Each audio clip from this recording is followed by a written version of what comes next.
মজবুত ডিমের আবরণকে ভেঙে এই ক্ষুদ্র ইমু পাখির বাচ্চাটি বাইরের পৃথিবীতে আসতে পারছে না। দীর্ঘ ৩ দিন পর্যন্ত যুদ্ধ করছে, কিন্তু যে ডিমের খোলস ভেঙে সে বের হয়ে আসবে সেই খোলস এতটাই শক্ত যে এটা ভেঙে বের হওয়া তার জন্য অসম্ভব হয়ে পড়েছে।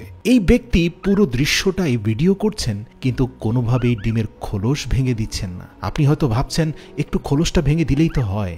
না ভাই, এই শক্ত মজবুত খোলস যেই বাচ্চা ভেঙে বের হতে পারবে সেই বাইরের পৃথিবীর সাথে যুদ্ধ করে টিকে থাকতে পারবে। এটাই হচ্ছে পৃথিবীতে আসার পথে তার সর্বপ্রথম টেস্ট। আমাদের জীবনটাও এমন, যেই শিশু যত বেশি স্ট্রাগল দেখবে সেই বড় হয়ে সবচেয়ে বড় যোদ্ধা হবে, পরিবারের যোদ্ধা, দেশের যোদ্ধা, জাতির যোদ্ধা। তো ভিডিওতে আপনারা যে বাচ্চাটিকে দেখতে পাচ্ছেন সে কিন্তু গত ৩ দিন পার হয়ে ৪ দিনে পড়েছে। তার পাশাপাশি অন্যান্য বাচ্চারা ডিমের খোলস ভেঙে ঠিকই বের হয়ে এসেছে, কিন্তু সে পারছে না।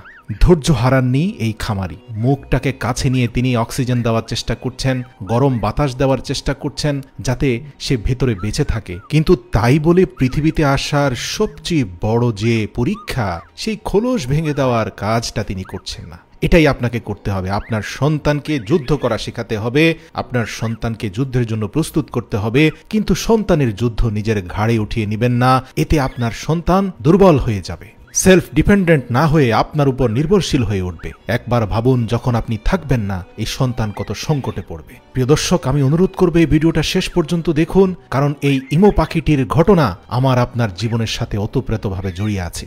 প্রিয় দর্শক, ৫ম দিনে পা দিয়েছে। ইতিমধ্যে ধারালো ডিমের খোলসের আঘাতে সে ক্ষতবিক্ষত হয়েছে, কিন্তু যুদ্ধ সে বন্ধ করেনি। সর্বশেষ ৬ষ্ঠ দিনে সে খোলসটা পরিপূর্ণরূপে ভাঙতে পেরেছে, কিন্তু ভারী খোলসের নিচে যে পাতলা শেলগুলো আছে সেই শেলটা তার শরীরে থাকা ভেজা পশমের সাথে আঠার মতো লেগে গিয়ে এই পাখিটাকে ভেতরে স্টাক করে ফেলেছে। ঠিক এই মুহূর্তে তার মালিক শুধুমাত্র যেই অংশটা তার মৃত্যুর কারণ হতে পারে সেই পাতলা আবরণটা তার শরীর থেকে আলতো করে সরিয়ে দিলেন। তারপরে শিশুটা ধীরে ধীরে বের হয়ে আসলো, কিন্তু অন্য পাখিগুলো ২ দিনে বের হলেও দীর্ঘ ৬ দিনের যুদ্ধে সে ইতিমধ্যে ক্ষতবিক্ষত হয়েছে। তার পায়ের গোড়ালিতে খুব ভারী ধরনের জখম হয়েছে, কিন্তু তাই বলে তাকে হারতে দেওয়া যাবে না। তাকে সাহায্য করা যাবে, কিন্তু তার যুদ্ধটা তাকেই লড়তে হবে। আপনারা দেখতে পাচ্ছেন তার পায়ের গোড়ালিতে ভারী আঘাতের কারণে সে স্বাভাবিকভাবে ২ পায়ের উপরে কোনোভাবেই দাঁড়াতে পারছে না, বরং শরীরটাকে ডানে বামে যতটুকু সম্ভব অগ্রসর হওয়ার ব্যর্থ চেষ্টা সে করে যাচ্ছে।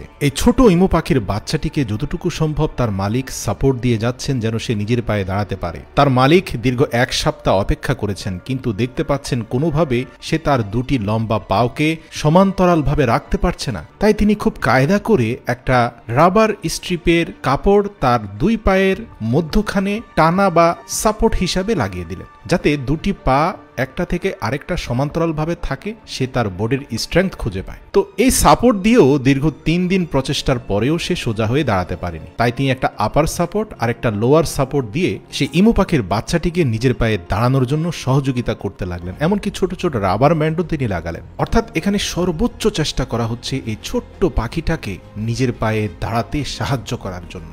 এই সকল সাপোর্টের বিনিময়ে যে সে তাৎক্ষণিক দাঁড়িয়ে গেছে ব্যাপারটা তা নয়, তাকে আরও কয়েকটি সপ্তাহ স্ট্রাগল করতে হয়েছে। দেখা যাচ্ছিল দীর্ঘ ৫ মিনিট ডানে বামে কাঁপাকাঁপি করে সে ২-১ জন্য সোজা হয়ে দাঁড়াতে পেরেছে। সে পরবর্তী কয়েক সপ্তাহ ধারাবাহিক পরিশ্রম করার কারণে ধীরে ধীরে সে সফলভাবে এই সাপোর্টগুলোর বিনিময়ে দাঁড়াতে পেরেছে। কিছুটা দুর্বলতা এবং কাঁপাকাঁপি থাকলেও সে লম্বা রাস্তা সোজা হয়ে হাঁটতেও পেরেছে। এবার ইমু পাখির মালিক তার পায়ের নিম্নাংশের সাপোর্টটি খুলে দিলেন, কারণ তিনি চান এই পাখিটি কোনো সাপোর্ট ছাড়াই হাঁটতে শিখুক। কারণ আপনারা দেখতে পেয়েছেন টানা দীর্ঘ ১ মাস পরে ইমু পাখিটি সক্ষমভাবে হাঁটা শুরু করেছে এবং ইতিমধ্যে তার দলের অন্যান্য সদস্যদের সাথে সংযুক্ত হয়েছে। এখন তাকে আর দুর্বল মনে হচ্ছে না, সে অন্য সকল সবলদের সাথে মিলেমিশে একাকার হয়েছে। মনে রাখবেন, আপনার জীবনটাও এমন। হয়তো সাময়িক দুর্বলতা অন্যদের থেকে আপনাকে পিছিয়ে দিয়েছে, তাই বলে হেরে যাবেন না। যুদ্ধ করতে থাকুন, সংগ্রাম করতে থাকুন, চেষ্টা সাধনা জারি রাখুন। মনে রাখবেন, আল্লাহ ধৈর্যশীলদের সাথে আছে। আপনার দুর্বলতা হয়তো আপনার যাত্রাকে দীর্ঘ করবে, কিন্তু গন্তব্যের পথে বাধা সৃষ্টি করবে না।